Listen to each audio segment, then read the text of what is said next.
वीतराग विज्ञानता, शिव स्वरूप शिवकार, नमः त्रियोग संहार के। वीतराग विज्ञान अर्थात विकार रहित ज्ञान स्वभाव सारभूत है। वो मंगल स्वरूप है और मंगलकारी है। मैं उसे मन वचन काय इन तीनों योगों को वश में करके नमस्कार करता हूं। छैडाला परम मांगलिक ग्रंथ है, पंडित दौलत राम जी द्वारा लिखा गया है। 6 इसमें ढाल हैं। हम सब लोग तीसरी ढाल का स्वाध्याय कर रहे हैं और तीसरी ढाल में छंद नंबर 10वां। इसमें अपन ने कल चर्चा की थी व्यवहार सम्यक दर्शन की, कि व्यवहार सम्यक दृष्टि जो जीव होता है वो कैसा होता है, सच्चे देव शास्त्र गुरु का आराधक होता है। और ये भी चर्चा की थी कि मोक्ष किसे कहते हैं, तो 8 कर्मों के अभाव को जो है मोक्ष जो है कहते हैं। देखो यहाँ लिखा हुआ है 8 कर्मों के सर्वथा नाश पूर्वक आत्मा की जो संपूर्ण शुद्ध दशा पर्याय प्रकट होती है उसे मोक्ष कहते हैं। वह दशा अविनाशी तथा अनंत सुखमय है। इस प्रकार सामान्य और विशेष रूप से 7 तत्वों की अचल श्रद्धान करना उसे व्यवहार सम्यक दर्शन कहते हैं। सामान्य रूप से भी और विशेष रूप से भी हमें श्रद्धान जो करना है वह सम्यक दर्शन कहलाता है। पूर्ण शुद्धता, पूर्ण ज्ञान, पूर्ण आनंद प्रकट होना सो मोक्ष है। ये सब कुछ अपनों को पूर्ण पूर्ण होना चाहिए। शुद्धता भी पूर्ण हो, ज्ञान भी पूर्ण हो, आनंद भी पूर्ण हो और शक्ति भी जो बल है वो भी पूर्ण प्रकट होता है, उसे मोक्ष कहते हैं।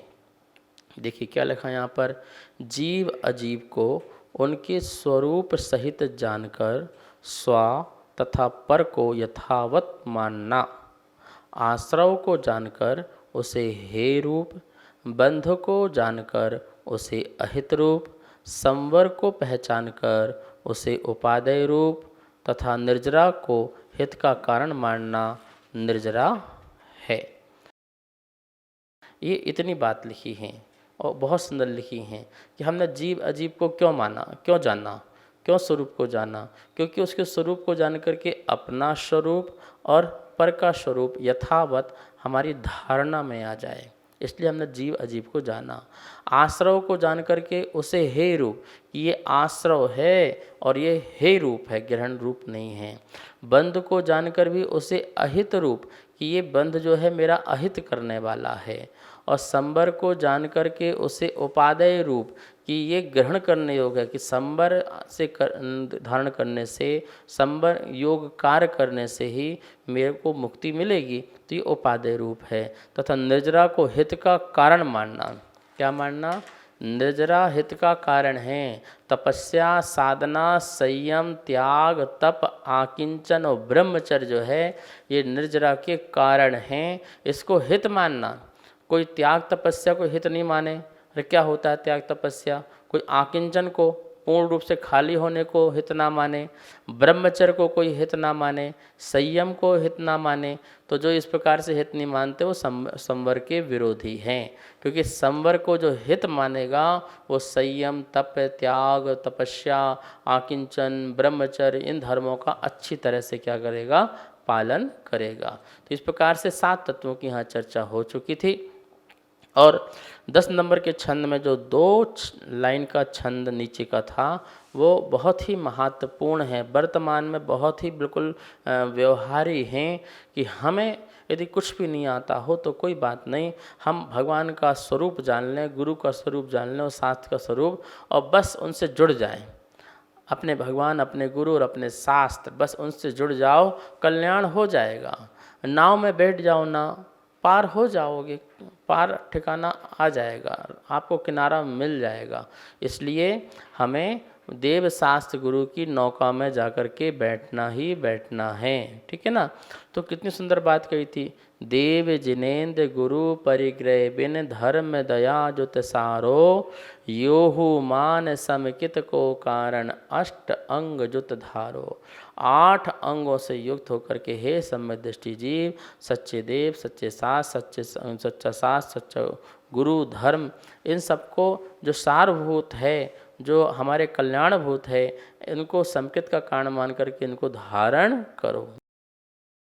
देखो क्या लिखा है यहाँ पर, जिनेन्द्र देव वीतरागी गुरु तथा जिनेन्द्र प्रणीत अहिंसामय धर्म भी उस व्यवहार सम्यक दर्शन के कारण हैं।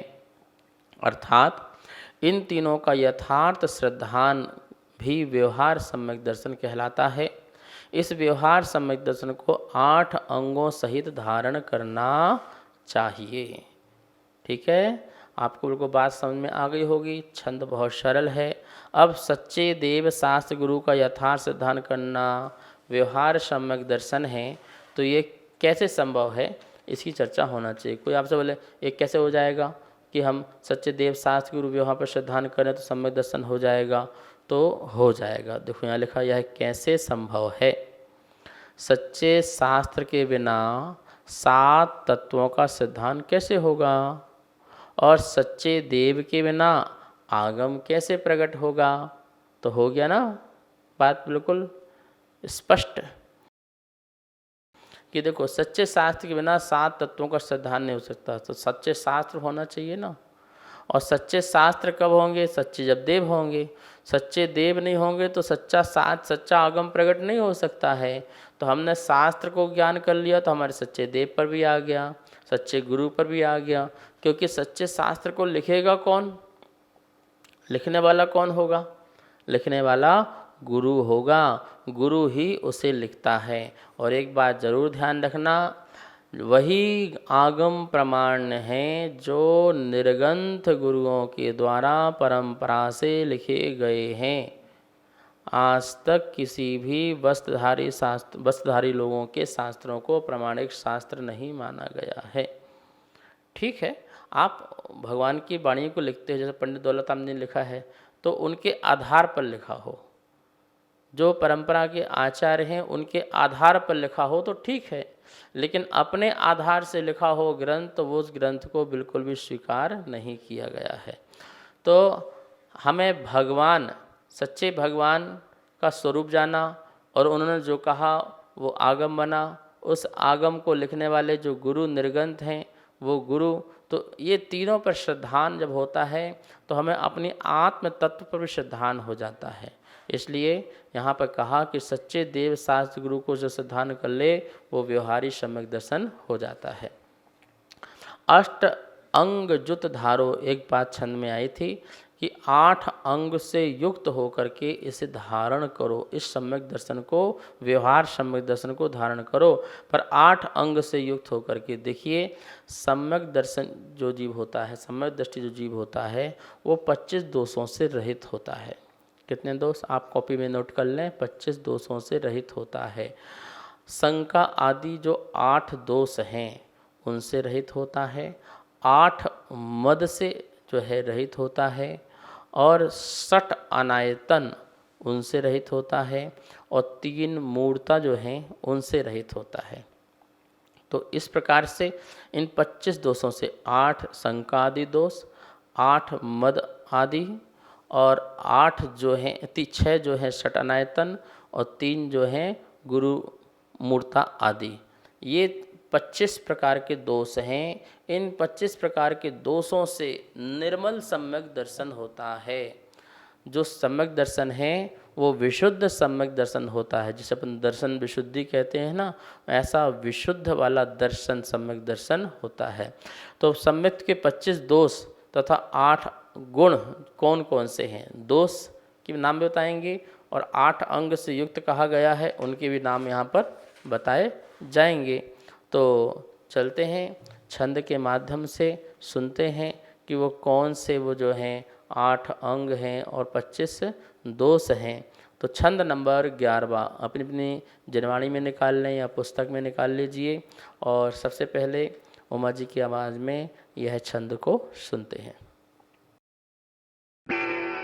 वसुमद टार निवार त्रिशठता, षट अनायतन त्यागो, शंकादिक वसु दोष बिना, संवेगादिक चित पागो, अष्ट अंग अरु दोष 25, तिन संक्षेप कहिए, बिन जाने ते दोष गुणन को, कैसे तजे गही।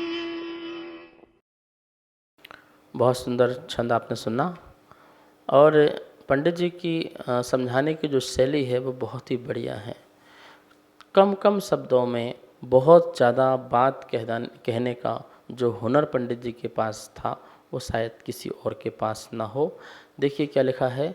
बसुमद टारी निवारी त्रिशठता, षठ अनायतन त्यागो, शंकादिक बसु दोषे बिना, संवेगादिक चित पागो, अष्ट अंग अरु 225, तीन संक्षेप कहिए, बिन जाने ते दोष गुणन को, कैसे तजिए गहिए। बहुत सुंदर। अब देखिए एक एक शब्द का पहले अर्थ देखते हैं।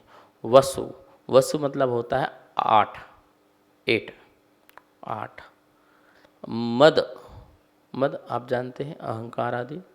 टारी त्याग करके, 8 मद त्याग करके, निवारी मतलब हटा करके, टारी त्याग करके और निवारी हटा करके। क्या हटा करके? त्रिषठता, 3 प्रकार की षटता मतलब 3 प्रकार की मूर्ता को निवारी निवार करके।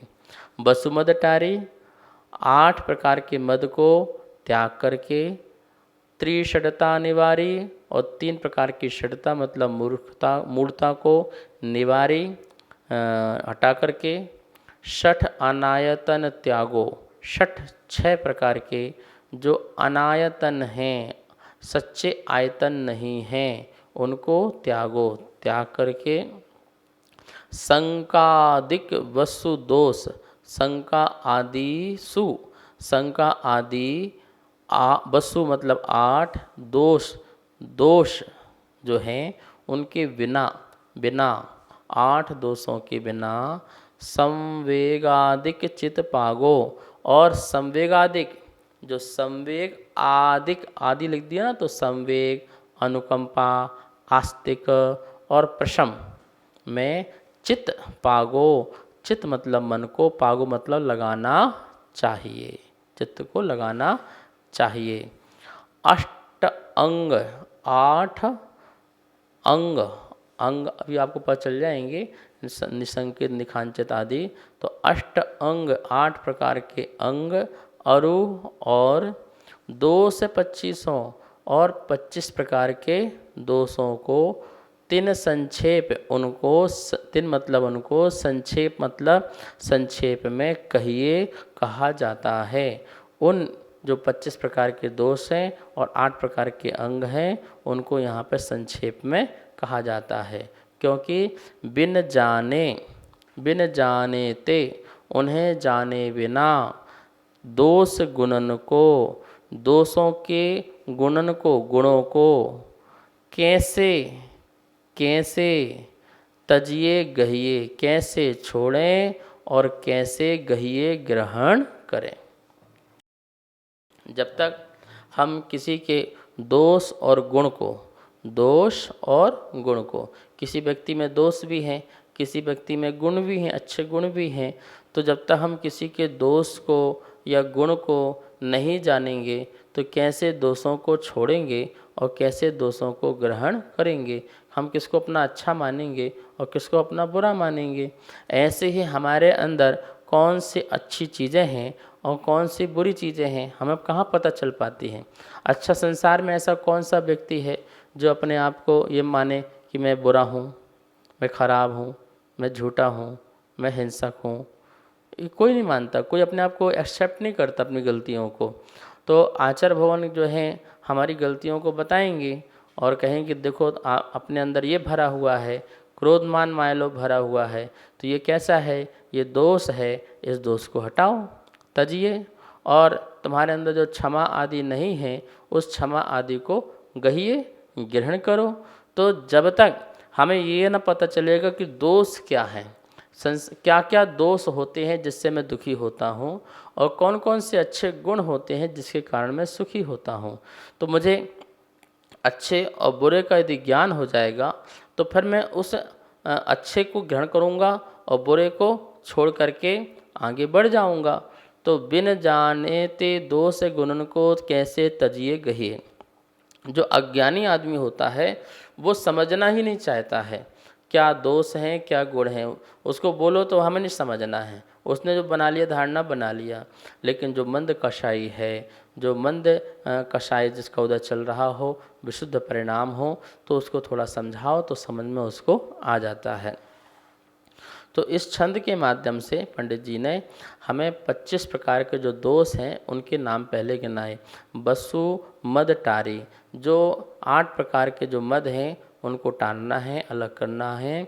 और निवारी त्रिषटता, जो त्रिषटता है, 3 प्रकार की जो मूर्ता है उसको निवारना है, उसको छोड़ना है। तो क्या हो गया, 8 और 3 कितने हो गए, 11 हो गए। और षट अनायतन त्यागो, और 6 प्रकार के जो अनायतन, आयतन नहीं है जिसमें मेरा कल्याण हो सकता है, अनायतन है, अनुद्धार होगा, तो अनायतन का क्या करना है, त्याग करना है, 6 उनका। तो 11 और 6 कितने हो गए, 17 हो गए। और शंका आदि वसु दोष बिना, और जो शंका आदि जो हैं वो उनके बिना। शंका आदि कौन से हैं, 8 जो शंका आदि हैं, शंका, कांक्षा और जुगुप्सा, ये बिल्कुल 8 प्रकार के दोष हैं, इनके बिना। तो 17 और 8 इस प्रकार से 25। इन 25 दोषों को क्या करना है, बिल्कुल अलग करना है। तो अपने अंदर क्या रखना है, ये तो दोष हो गए। अब गुणों की बात भी तो करो भैया, संवेग, अनुकंपा, आस्तिक, प्रशम भाव और निसंकित, निकांक्षित, निर्विक चिकित्सा, अमूढ़ दृष्टि, उपगोहन, स्थितिकरण, वात्सल, प्रभावना, ये गुण हैं। इन गुणों को अपने अंदर धारण करो। तो हमने दोषों को भी देखना है और गुणों को भी देखना है, और दोषों को देख करके उनको छोड़ देना है और गुणों को देख करके उन्हें ग्रहण कर लेना है। यही इस छंद से अपन को शिक्षाएं लेनी हैं। तो अब वो 8 जो हैं मद कौन से हैं, 8 अंग कौन से हैं, इन सब बातों की चर्चाएं जो हैं वो कल की जाएंगी। और इस छंद के माध्यम से आज अपनी भूमिका बन चुकी है कि 25 दोष और 8 अंगों को समझना है। बस आज इतना ही समय हो चुका है। आइए माँ जिनवाणी की स्तुति करते हैं। वाणी के ज्ञान ते सूझे लोकालोक, सो वाणी मस्तक नमो, सदा देत हूँ सदा देत हूँ धोख।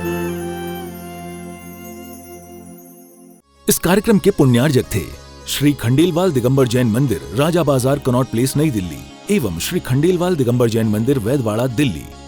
श्री रमेश नथुजी बेराड, सौभाग्यकांक्षिणी विद्या रमेश राव बेराड, पुत्र श्री अजित रमेश राव बेराड, पुत्र वधु ऋतुजा अजित बेराड, कुमारी अनुजा बेराड, कुमारी आरोही बेराड, पुत्र श्री सुरेंद्र रमेश राव बेराड, योगिता सुरेंद्र बेराड, कुमारी विराग बेराड, कुमारी विधि बेराड, अमरावती, महाराष्ट्र।